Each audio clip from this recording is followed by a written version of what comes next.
Hello, you're on Initiative Africa. My name is Asha Samput. Welcome to this new edition of your weekly magazine featuring Africa on the move through smart innovations and initiatives that work. Let's get on with the show with our top stories today.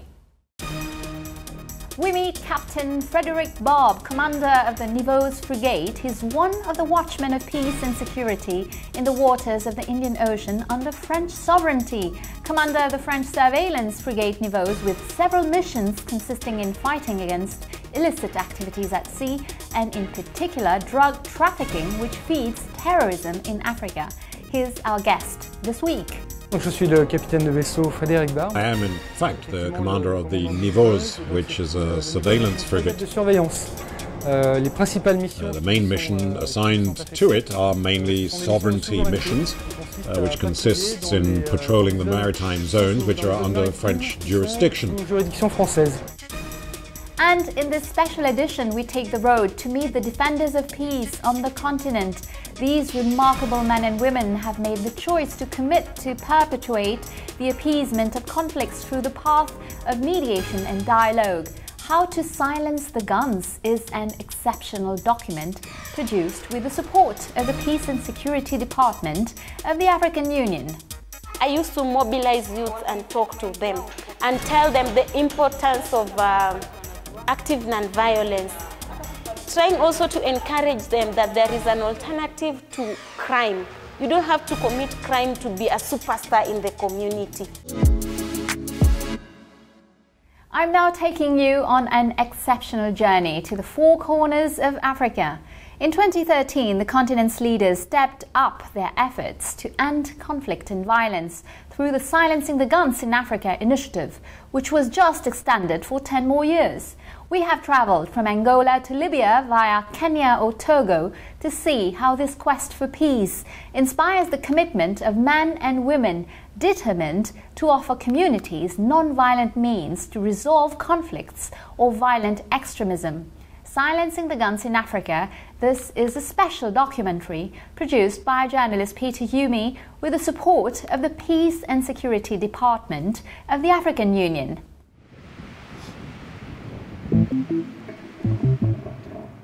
Conflict as a social interaction is inevitable, but within the framework of peace and security, conflict takes on a different, more destructive dimension.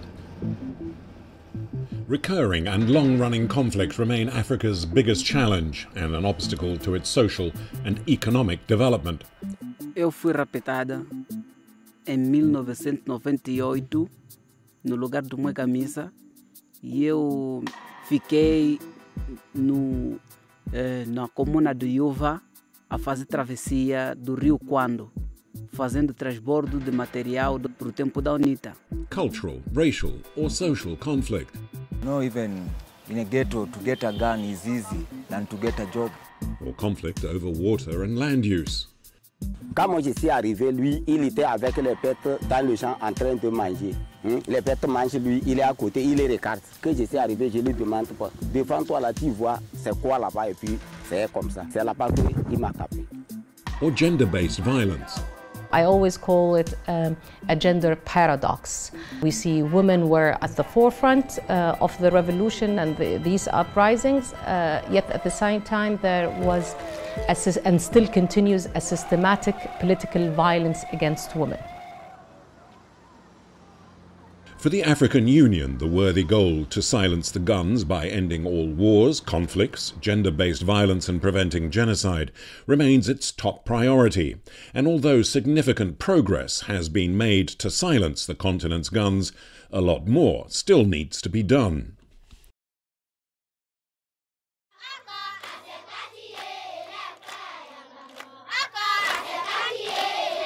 And the search for peace has inspired grassroots movements across the continent.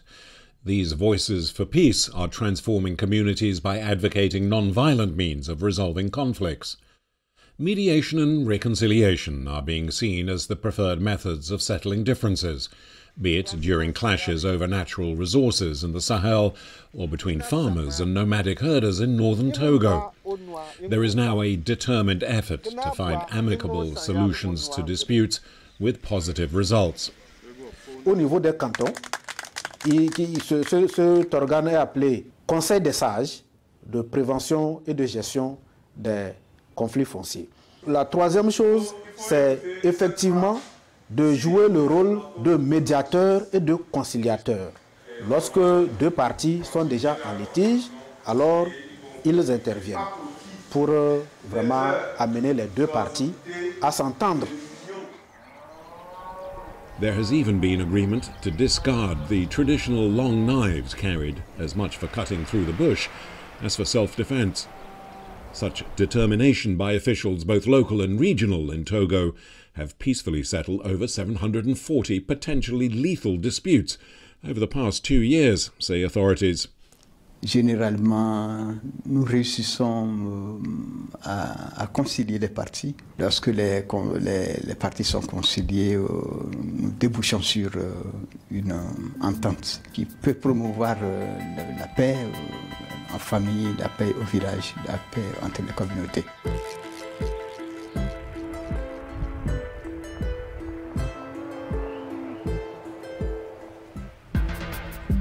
Years of reconstruction following Angola's post-colonial civil war that lasted 3 decades, claimed an estimated 800,000 lives and displaced millions, is a vivid example of dividends accrued from peace. Efforts continue to rid the environment of landmines, which were strewn across vast swathes of land during the war, and which can take a heavy toll on both humans and animals to this day. Diante os animais, aqui era demasiado, mas os elefantes, os leões, onças, zebras também aqui, rinos, aqui estava bastantes.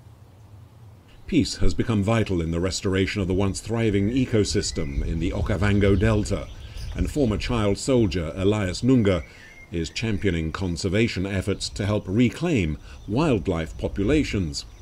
Precisamos de conservar os animais, conservar a floresta, conservar peixe, sabendo qual é o uso que é mais importante para nós conservar esse território. Então, também para nós conseguirmos se dar bem com os animais, de agora até adiante. Então, essa coisa, eu acho que outras coisas que não estou a me lembrar, coisa que eu vejo mais importante. When the wildlife returns, so will humans displaced by war. But that's not all. Thriving animal populations will boost tourism and provide employment for the youth in one of Africa's largest conservation projects.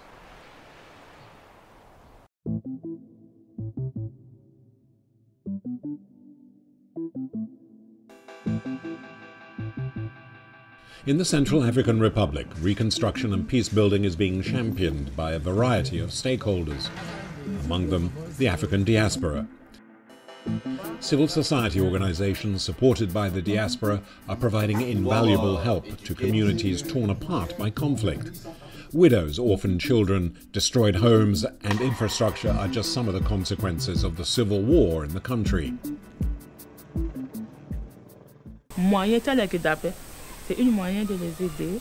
Et même 30 000 c'est pour toute une année avec tenue scolaire y compris. C'est très très difficile. Alors ça c'est même au cours de l'année. Et aujourd'hui ACFK a un volet pour créer un fonds pour permettre à ces jeunes filles de mettre en place un système pour leur permettre de s'autofinancer et créer une structure pour qu'à la sortie de la formation, ils puissent trouver un travail. The French-based ACFK NGO has made it its mission to provide materials, furniture and equipment to help rebuild training colleges and orphanages in the CAR. These institutions have provided refuge and given a new hope to young women affected by conflict.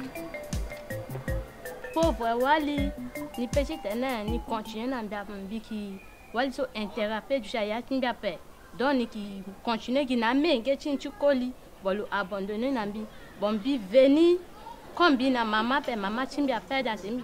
With much of the country's male population either displaced or killed in the war, women in the CAR have stepped up to protect themselves from perpetrators of gender-based violence and other vices.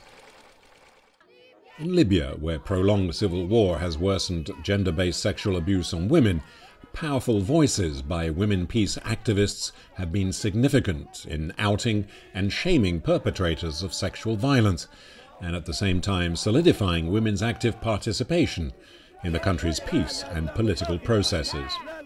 The Libyan Women's Platform for Peace started as a movement back in 2011, even before Gaddafi was killed. So we came together, 35 women from different walks of life, and decided that women have to be and have to have an important say in the new Libya. The Silencing the Guns initiative, which is a flagship program of the African Union's Agenda 2063, the continent's blueprint for its socio-economic transformation, places emphasis on the important role women play in Africa's peace and security agenda, and that such efforts are more sustainable when women have equal roles in the prevention of violent conflict. And we wanted to have an inclusive transition that is based on transitional or restorative justice, that is based on rule of law, respect of human rights, and also where there is gender equality. We felt from early on that women were excluded by different factions, be it tribal, so-called civil, liberal, but they are all patriarchal. And they see no place for women in politics. They only instrumentalize and use women for their own agendas. Activists like Zara Langi know the path to peace is a slow and lengthy process. It's in order to have a meaningful and sustainable peace process in Libya, the process needs to be inclusive, not inclusive only of Libyan stakeholders, but also of regional and international stakeholders. Peaceful resolutions take time, of course, and its stakeholders sometimes even longer to find common ground. In Africa's east, rising urban crime has seen an increase in the use of illegally owned guns by young people. The Korogocho slum in Kenya's capital city, Nairobi, is the bustling home to an estimated 200,000 people.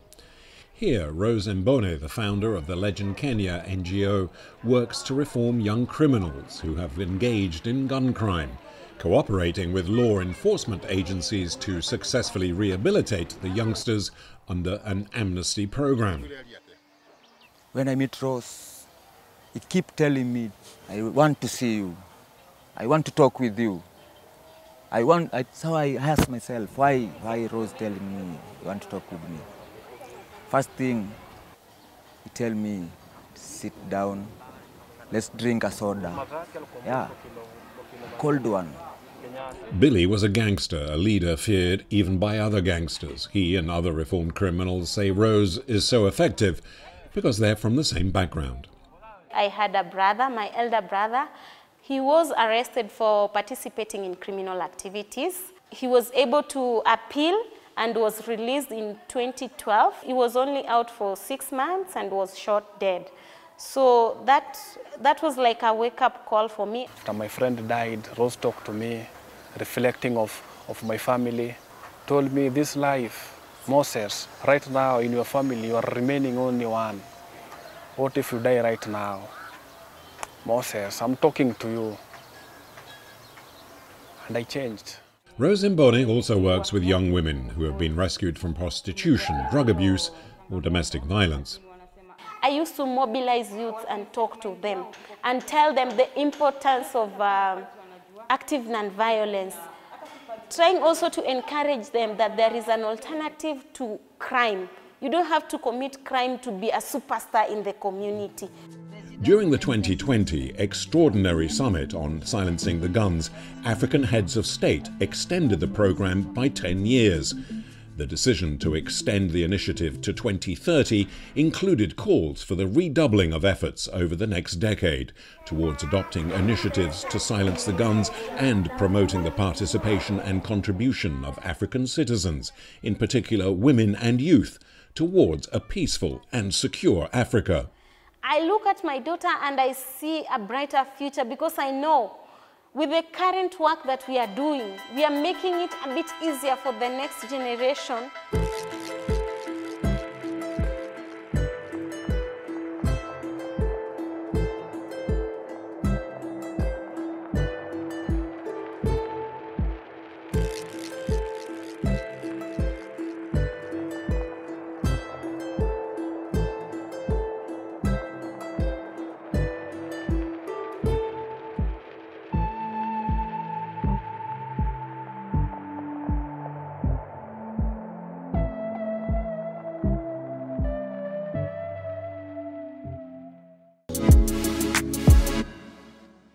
Welcome back to the second part of our show. Let's now head for the Indian Ocean and those who hunt maritime trafficking, illegal activities that have become one of the major financial sources of deadly conflicts in Africa, and in particular terrorism. Our guest, the commander of the French surveillance frigate Nivôse, is committed to surveillance operations to monitor the waters of the coastline of the Indian Ocean. I had the pleasure to meet him in Réunion Island, where he's based, and he told me about the mission of the Nivôse as well as the last seizure of his crew, 444 kilos of methamphetamine and heroin off the coast of Mozambique. Listen to him. Commander Frédéric Barbe, hello. Bonjour. You are the commander of the Nivôse surveillance frigate. What are the main missions of the Nivôse? Bonjour, donc je suis le capitaine de vaisseau Frédéric. Hello, I am Captain Frédéric Barbe. I am in fact the commander of the Nivôse, which is a surveillance frigate. The main mission assigned to it are mainly sovereignty missions, which consists in patrolling the maritime zones which are under French jurisdiction. These are essentially the exclusive economic zones which border all of the French areas in the Indian Ocean. As you know, France is a country that has an Indian Ocean coastline by its two departments, Réunion and Mayotte, and also via the scattered islands in the French southern and Antarctic territories. So the missions of the Nivôse are mainly sovereignty, patrolling and surveillance in these immense maritime zones. The second type of mission that can be given to Nivôse are related to the fight against narco-trafficking, principally which happens more in the north of the Indian Ocean, in the Arabian Sea, and which mainly finance terrorist networks. Thus, by fighting against drug trafficking, we are battling against the means of funding terrorist networks. Finally, Nivôse can be dispatched for population support missions. I'm thinking in particular after the event of a cyclone, since the Indian Ocean is an area with a strong cyclogenesis. This was the case in 2019, notably after Cyclone Idai hit Mozambique, where the frigate, the Nivôse, was dispatched to deliver humanitarian freight to Beira in Mozambique. Finally, the last type of missions that can be entrusted to the Nivôse are assistance and evacuation missions for French nationals. We are a resource of the French state, an asset of the French National Navy, and therefore we are likely to be called to evacuate nationals who would be stranded during a security crisis, to bring them back to a safe place. Commander, you mentioned the fight against illegal activities at sea. What are we talking about exactly? Well, what we have seen for more than 20 years, it's pretty well known, is the increase in global maritime traffic. Illegal traffic, container traffic, fishermen traffic. The sea is being used more and more, and behind all this international maritime traffic, following in the wake, is a whole range of illicit activities, which are also on the rise. This is what we have seen in the last 20 years. Among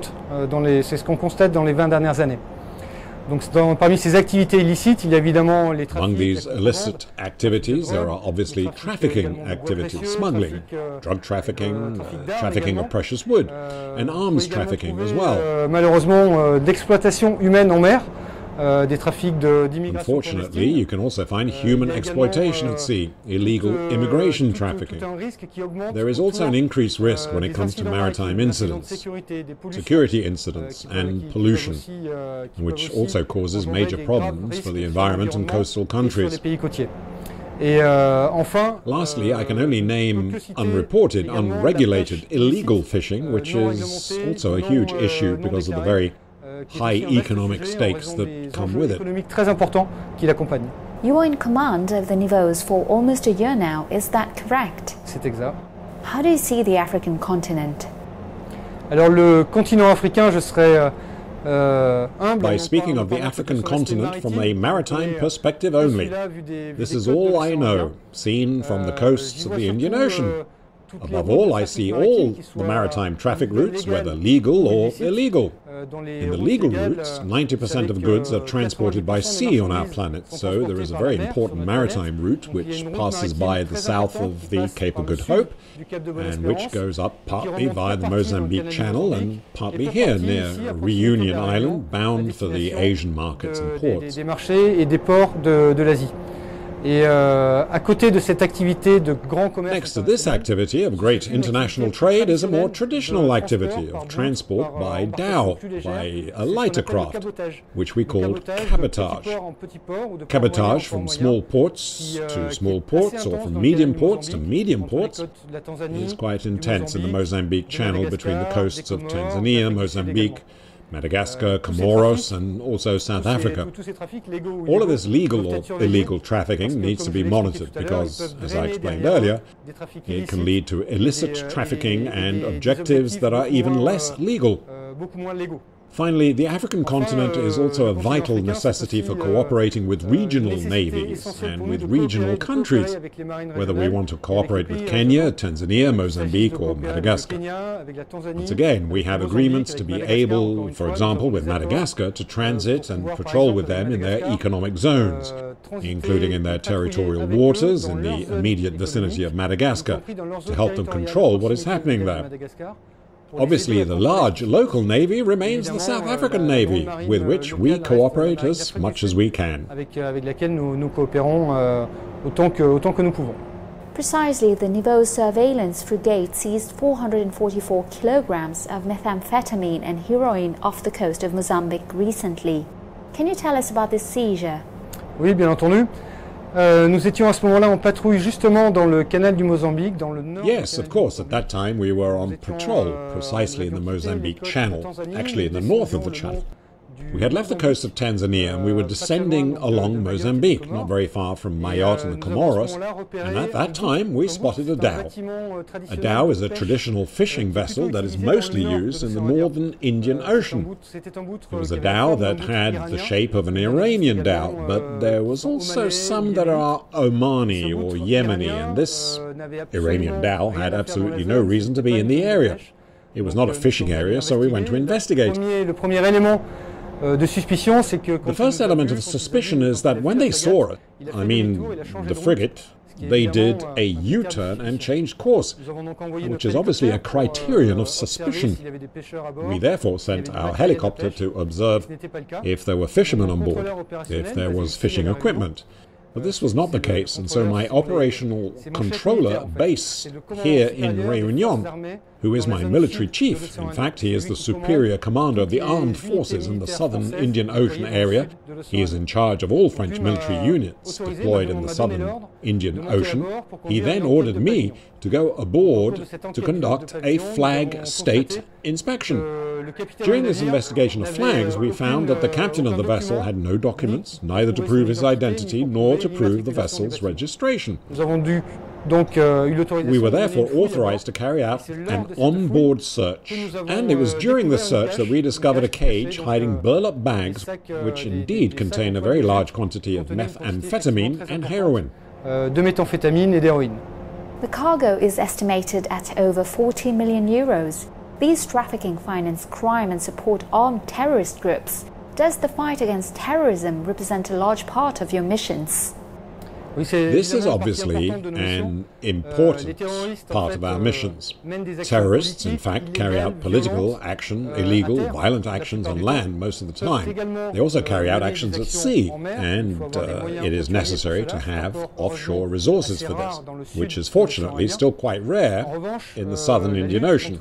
On the other hand, the fight against illicit trafficking, in particular drug trafficking, allows directly to tap into the wallet, and it allows to fight against the funding funding of these terrorist groups, which are financed very easily by this kind of trafficking. The smuggling of heroin and of methamphetamine that arrives in East Africa will go up towards Europe, and throughout this journey on land it will be used to feed the smuggling, to feed the sellers, the buyers and the consumers that are obviously a source of violence in every country it crosses.